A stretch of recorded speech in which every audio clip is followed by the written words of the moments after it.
Hey race fans, Friday morning here at the national headquarters. Thought I'd give you an update. I haven't posted a video in 10 days or so. I've been thrashing here a lot. Jeff and I both been thrashing on this Mustang, trying to get it so it can leave next week. And as everybody knows, they've been watching. I'm trying to get ready to go to Six Smokies. And the cool part is, Half Baked's back. Jordan Wilhelm, with the help of his dad Jerry, wired this thing for me, and it turned out great.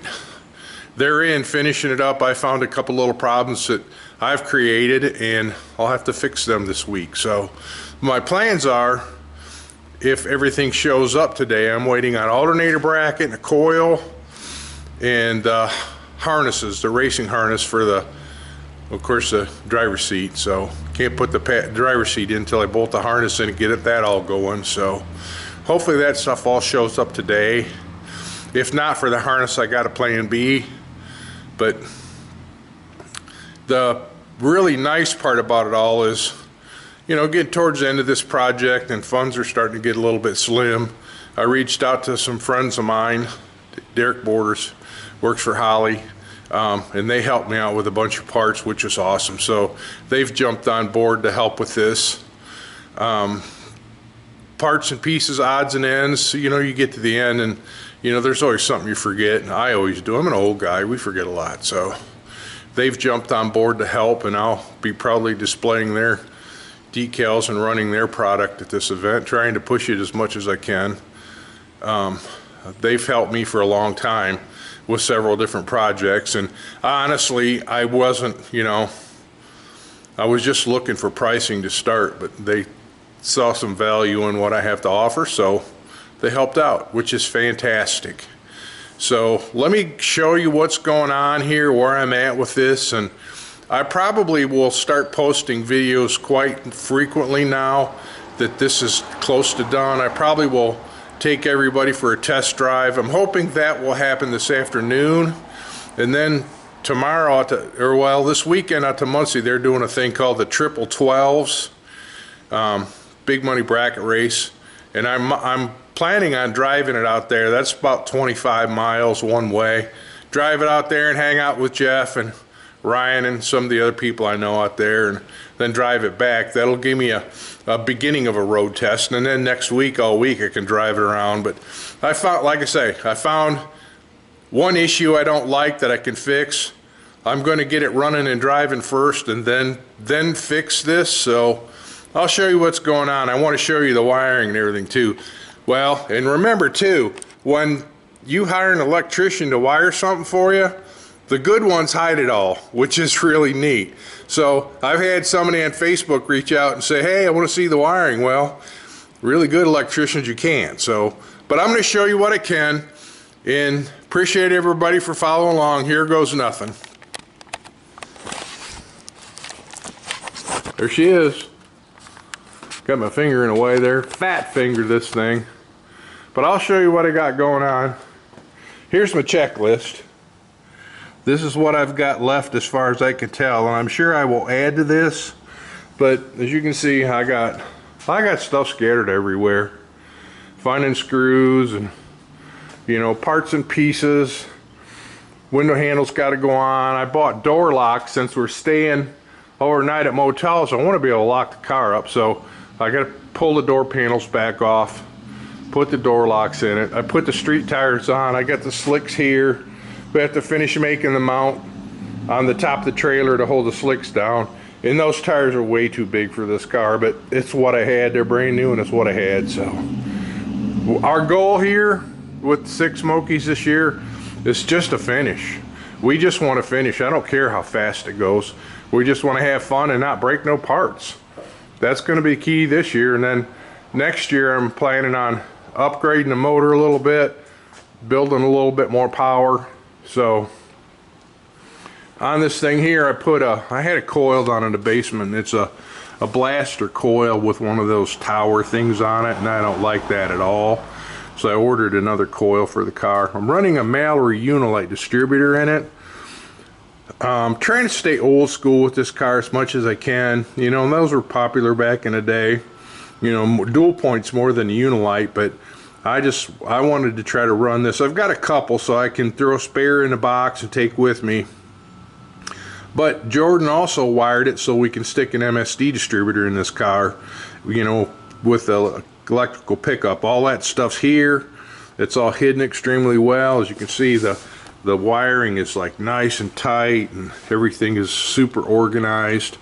You know, the horn, the headlights, everything's wired up. He's got the turn signals working. I don't know. I'll show you in the trunk first. But tail lights.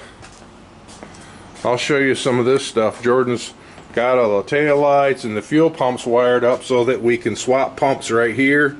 Real easy, just swap the plugs. And then there's a circuit breaker for the load for the fuel pump there. Then the relay has a fuse in it too for control circuitry.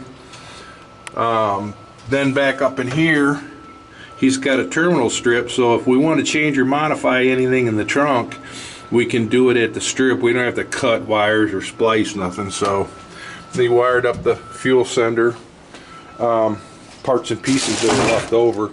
But I like in these cars, I told you before, I like to put the MSD in the trunk so it's not seen.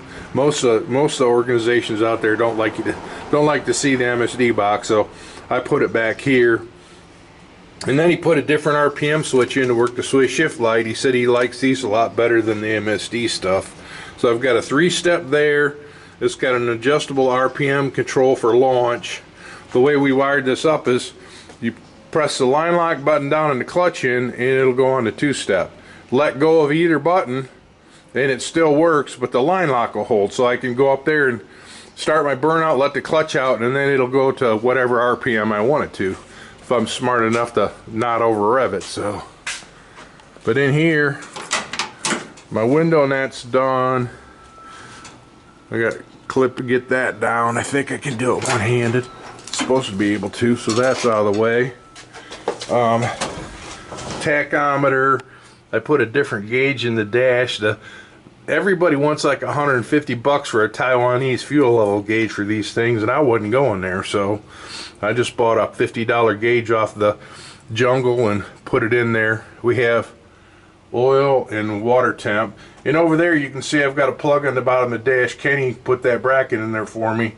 That's so we got USB ports and a C port for charging our phone, and that thing's also got a built-in voltmeter too, so that we can tell the voltage. So I didn't have to put a third gauge in the dash, because I've got those S&W gauges and I couldn't find a voltmeter, the third one. So up here, my switch panel, a little bit different in most cars, but we've got a regular ignition switch, and then we've got fuel, water, and fan. Of course, this doesn't have an electric water pump on it yet, but it will.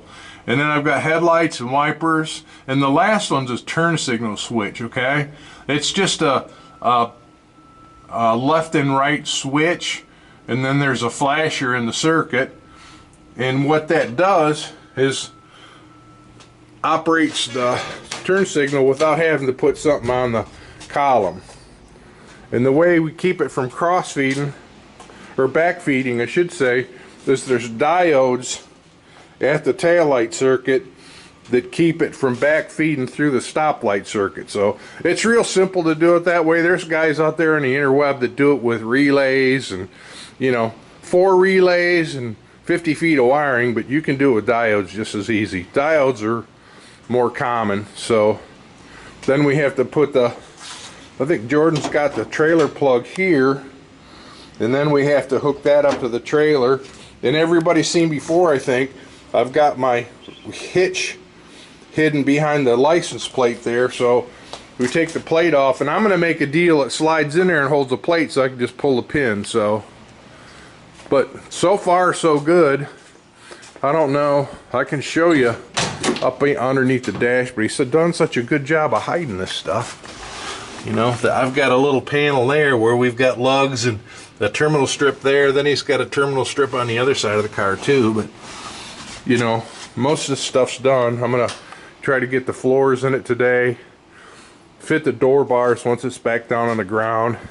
Like I say, got to pull the door panels back off, put the locks in, install the window cranks and stuff. So, the car don't have any seals in it, so I'm hoping it don't rain too much. I got wipers coming. I got the headers on yesterday. Realized that the plug wires weren't going to work with the way the headers were. We built the plug wires before we put the headers on. Another genius move on my part, but we can still make them work. They're going to be fine. Then where I screwed up over here is the brake lines. I plumbed it first, like I say, plumb it first.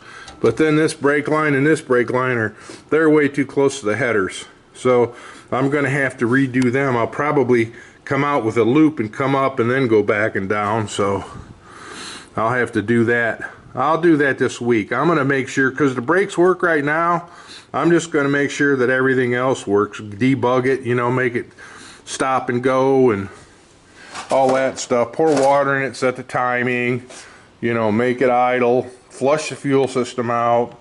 I haven't poured water in it yet, but just make sure everything works. I'm hoping the radiator's big enough. When I bought the car, it was. I mean, the thing never got over like 170 driving it, so I'm hoping it will be okay for what we're doing here. I've cut some bigger holes in the front. I think you can see that. For more airflow through the engine compartment, you know, more of a gasser look. So, but like I say, brakes are bled, street tires are on. We're getting close. I'll put the mufflers on this morning and then finish tying up the plug wires, get the floors in it, get as much as I can get done today on my list. You know, like I say, I can run it now. I can start it up, and I readjusted the clutch yesterday, so that should be pretty good. But I think as far as buying parts, I'm pretty much done. So Tony McKinney's supposed to be doing lettering for me for the, you know, put half bake on it, and we're getting there. So I just wanted to share. Oh yeah, I wanted to show you this too. Hopefully you can see this. This is what we've been working on, and it's a bear, but we're almost finished getting those wheel tubs, the mini tubs, done. As you can see, I moved the original piece in, and then we put a filler strip in the middle all the way around. We'll put the diagonal brackets that go back in there. They're laying in here on the floor, but I mean, you can see what I do is we make a piece to fit. We basically you draw a cardboard pattern, and then we make it 7/16 wider on each side, step flange it, and then I spot weld it from the inside of the wheel opening, so you can sand this up a little bit and seam seal that, and it all disappears. I put a flange on the side there. You can see that it's like a 3/4 by 1.25 inch flange to catch the tub, because you know, when you cut it out you lose material. So I got that done, and then I put this transition piece down here to attach it to the floor. Of course, clean it. It doesn't need to be fully welded. So I mean, you can see that side I got it done over there too. There's a tiny bit of daylight there, but seam sealer fix that. Then Jeff worked up on the hinges. He got everything lined up and paralleled, and then he made these brackets to go on the bottom of the hinges to help support them, so we can put the deck lid in. And this is that piece I was telling you how I do that. There's a gap there, and then this piece will weld in here and finish it off. So we're not doing any more in the trunk, but I wanted to get these pieces done before we put the roll cage in, because I knew it'd be harder to work around the roll cage. But we're able to get a 9-inch tire underneath the car real good. The housing I have cut and ready to go. I took it and had it sandblasted, so it's clean inside and out. It's a used narrow web housing, but I got to weld the back brace on it and put the ends and the purchase on. But the leaf springs are done. Jeff made these pieces here. In there, they adjust the slider forwards and backwards, so you can change the location of the pin in the slider. Not in height, but you can change the location. And then we put this 2-inch cross member in here to help tie the back end back together. Then our main hoop supports will weld on there. So main hoop supports are bent, they're laying there on the floor. We'll start that this coming week. Jeff welded the floor and I showed you that. So we can get our 6x6 plates welded in there for the A-pillar bars. So it's all going good. Then back in the back, I got the yellow truck back there. There's the front race tires for the Chevy 2. Like I say, it's a multi-purpose vehicle, so the yellow truck's in here. I got the bed finished. I'll walk back there, but what I really didn't notice when I bought it is the firewall is Swiss cheese, and I can't drive it like that, so I'm going to pull this apart and fill the holes in the firewall, hook the throttle up properly. There's a brake line running over the back of the motor that's, yeah, hokey. I gotta fix that crap, so I'm gonna end up pulling the front clip off of it and maybe even pull the motor out. If I do that, I'll clean the motor up and dress it up. And there's, yeah, it's sort of hackery going on here, so I gotta fix all that before I can drive it. I'm gonna put a good heater in it, and then the original rubber floor mat, and reupholster the seat. So, but I ain't trying to do too much more to it. You know, like, the floor's not bad, the floor's good. It's just like the firewall is all hacked to shit, so I'm gonna clean that up. Prime the floors, put some Dynaliner or Dynamat on the floor. I fixed the shifter mount. I used what they had, just modified it, fixed the shifter mount so that can go back in there. And I'm sure I'll weld that in permanent too. But yeah, try to get some sound deadener in here and, you know, just fix up the TLC this stuff a little bit so I can drive it. The bed, I don't know if you can see that. I just put plywood in there. I used it's a oil that I use, like a, I can't even remember, it's like an English oil or something like that on the plywood. Got all that done. I showed the back end of the bed. This is how I latch the bed here. I just use 3 tabs and a little quick hook to hold this shut. So then I'll put cables on it to hold it. But yeah, she turned out good. Got the bumper on the back. Changed the tail lights. You can see a little bit of the fender there. It still needs some hammer and dolly work, but that and a little bit of body filler, you never know. For me, I'm just looking for a driver right now, so that's what we're doing. Anywho, yeah, she needs like a Comet wash. Doors lined up a little bit better, but she'll be good for the winter. It doesn't have a gas gauge or none of that shit, so I gotta fix the dash so it's got a functioning speedo and at least a functioning gas gauge. So I saw on the Jungle that there's a couple different companies that sell, you know, like 5-gauge panels and 6-gauge panels for these things. I don't need a tack, I just need a speedo and gas. You know, having to know what the voltage is and the temperature would be real nice. It's got some cheapo gauges in it, but temperature gauge don't work, so fix all that crap. Fix the radiator mount, it's sort of hinky, but that's just simple stuff. So anywho, that's what we're doing here at the national headquarters. Trying to get half-baked going this week so I can start enjoying it and get her ready to go to the track. So we head that way on the 11th. We got to be there in Huntsville on the 12th. So I got a little bit of time, but not much. Shake the bugs out of this thing. So thanks for watching, everybody. See ya.